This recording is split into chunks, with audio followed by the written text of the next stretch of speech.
Ar jums girdėti žodžiai palyginta lordozė?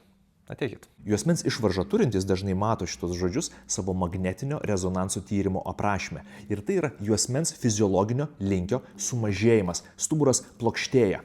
Priežasčių yra įvairių, tačiau viena iš jų yra pati išvarža. Ištryškęs disko branduolys dirgina audinius ir kūnas bando viską padaryti, kad išvengtų dirginimo ir sukurtų geresnės sąlygas gijimui.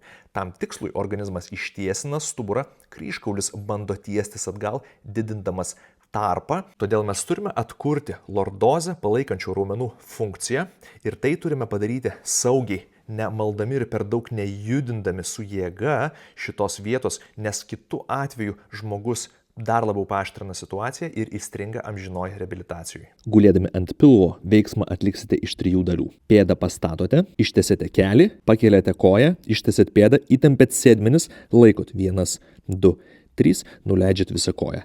Kita koja. Sulenkėt pėdą, ištiesiat kelią, pakeliat koją, įtempėt sėdmenį būtinai 1, 2, 3, nuleidžiat.